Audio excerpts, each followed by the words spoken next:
Welcome in, everybody, to another episode of the Fast Break. I am 𝗙𝗎 Johnson. We are on episode 13. Believe it or not, this is our final episode of the regular season. But yes, we will do a play-in special next week and potentially a playoff edition after that. Stay tuned. All right, here are the four storylines I'm going to be most closely monitoring this week.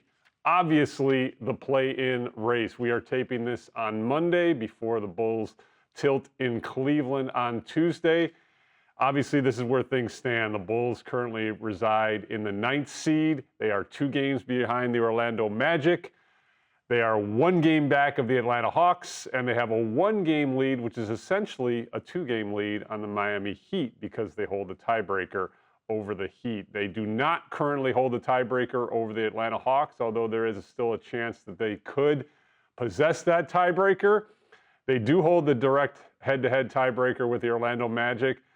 Anyway, the bottom line is the Bulls need to just play good basketball these final 4 games and see where they land. I personally think they will finish 9th. There is still a very strong chance they get to 8th. Obviously, Wednesday's game here at the United Center against the Miami Heat will be a huge contest in the seedings race. There is an extremely far-fetched scenario in which the Bulls still can get to the 7th seed. It involves a lot of math, which I'm not very good at, but they could do that if they win out.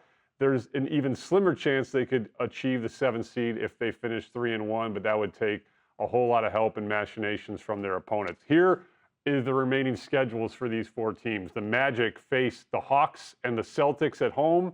They're at the Indiana Pacers and the Hawks. It's intriguing that the Hawks and the Magic, 2 teams the Bulls are chasing, face each other twice in the final 4 games. The Hawks have at Magic, at Nets, at 76ers, and home against the Magic.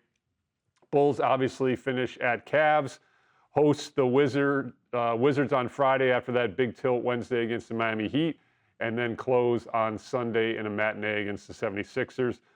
The Heat actually have the easiest schedule left. They face the 76ers at home. They come up here to face the Bulls. They go to New Orleans to face the Pelicans, and then they close at home against the Washington Wizards. Obviously, what is important here? Well, getting to the 8th or, that slim chance of getting to the 7th seed would be huge because the Bulls have never been in that situation before, and that obviously allows them to lose 1 game. You can lose that 7-8 game and still make the playoffs by beating the winner of the 9-10 game. The Bulls have traveled the harder road the last 2 seasons. They've posted victories, obviously, in each of their first 2 play-in games 2 years ago on the road at Toronto with that great Zach LaVine game. Last year at home against the Atlanta Hawks with that great Coby White game. Both of their seasons obviously ended in South Beach. It'd be great to, if you stay at 9, host the Miami Heat and end their season for once, but stay tuned on all this. It's going to be a fun last week of the regular season. All right, storyline number 2. Can the Bulls close their season continuing this offensive transformation? It's really been remarkable. I've mentioned it a couple times this season, but I think we need to put it in a little bit of perspective because for those of us who have watched these last few seasons, the Bulls' offensive style has completely flipped on its head. They currently rank 3rd in 3-point makes, 3rd in 3-point attempts, 2nd in pace, 3rd in fast break points.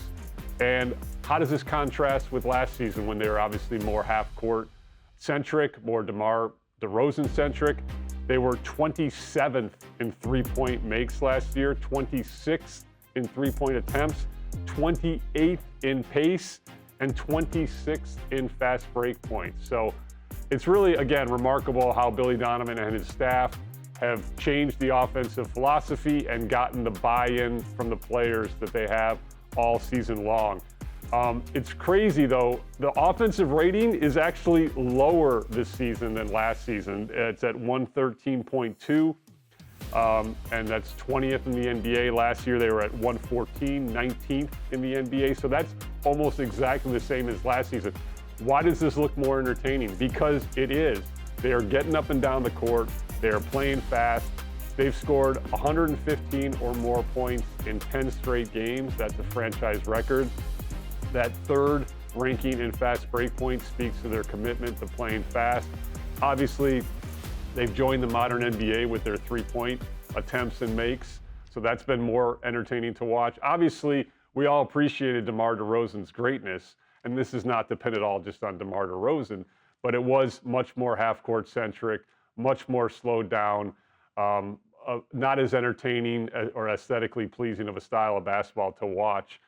And the Bulls have been more fun this year offensively. And the best part about it is so many of these young players that project to their future core have been the catalyst for this. I mean, obviously, Coby White, Josh Giddey, 𝗦𝗫ci 𝗰𝗶𝗹 have all played well, particularly the way they're closing the season. So let's see how they close out in this final week. All right, storyline number 3. I mentioned Coby White. It's hard to tape one of these without citing the heater that he is on. It's been pretty remarkable. And should we start the campaign early? Coby White for back-to-back Eastern Conference Player of the Month. Again, it's a short month, and it's only been 3 games, but Coby is averaging 32 points and 6 assists in these 3 straight Bulls victories heading into the Cleveland till Tuesday night. This obviously comes on the heels of him being named Eastern Conference Player of the Month for March, and he's just picked up right where he left off. I thought his game in Charlotte was kind of a microcosm of his season, and really pretty remarkable considering he didn't score his first points until the final seconds of the first quarter, and then finished with 37 points. So he essentially scored 35 points in 3 quarters. And he did it by, again, showing that complete package that has defined his offensive season. He went 6 for 8 from the three-point line and went 7 for 7 from the free throw line. This, again, is the difference to me of Coby White's offensive jump. It's no longer just him getting hot from behind the three-point line. It's him attacking, mixing up his offensive weaponry, and scoring really at all levels. You've heard this from multiple opposing coaches, how Coby White has gone from a jump shooter to someone you need to prepare for at all 3 levels. And as I've mentioned many times, he's doing this as the number 1 option on the opponent's scouting report after the trade of Zach LaVine to the Sacramento Kings. So it's pretty remarkable what Coby's doing. He now has 6 35-point games this season. That's after posting just 4 such games in his first 5 seasons in the NBA. So Coby's taken a significant jump. Kendall Gill, our partner here at Chicago Sports Network, made a great point on the post-game show after the Charlotte game where he said, Coby has now moved into the realm of opponents you have to think about how you're going to guard the night before. That's pretty high praise, and coming from Kendall Gill, it means something. So enjoy the jump that Coby White has made. Embrace it because, from my perspective, it is here to stay. All right, our final storyline for this week. I mean, hey, anyone got a playoff preview Tuesday night in Cleveland? Obviously, the Cavaliers have had their way with the Bulls this season, as they have for much of the NBA. They have not officially clinched the number 1 seed in the East as of taping, but that's pretty much a formality. They've got a 4-game lead with 4 to play over the Boston Celtics. It's pretty impressive what Cleveland has done this season. I don't think anybody saw a jump coming for this franchise, particularly with the coaching change to Kenny Atkinson, but he has got great buy-in from his roster. Obviously, they use that double big lineup of Jarrett Allen and Evan Mobley, and just have tons of shooting, obviously, around the all-star talent of Donovan Mitchell. So it's going to be a tough matchup for the Bulls Tuesday night. And if the Bulls are able to win 2 play-in games, it's going to be a tough matchup in that first round. But hey, let's see what the Bulls got against the Cleveland Cavaliers on Tuesday night in Cleveland. And the other angle to this that is going to be interesting to monitor is that game in Cleveland earlier this season, to me, marked the low point of Josh Giddey's season. He was consistently hunted and targeted at the defensive end. And man, that post-game locker room, talking to Josh Giddey, it felt like a therapy session. He was very despondent, very down on himself, very much looking inward as to wanting to end that. He was tired of being hunted and targeted by other teams, and he has put the work in to be more physical and be more competitive at the defensive end. So let's see what he's got Tuesday night in Cleveland as well. It's going to be a fun last week of the regular season. We appreciate you checking us out here on the Fast Break today. And as I mentioned, we'll be back next week with a play-in special.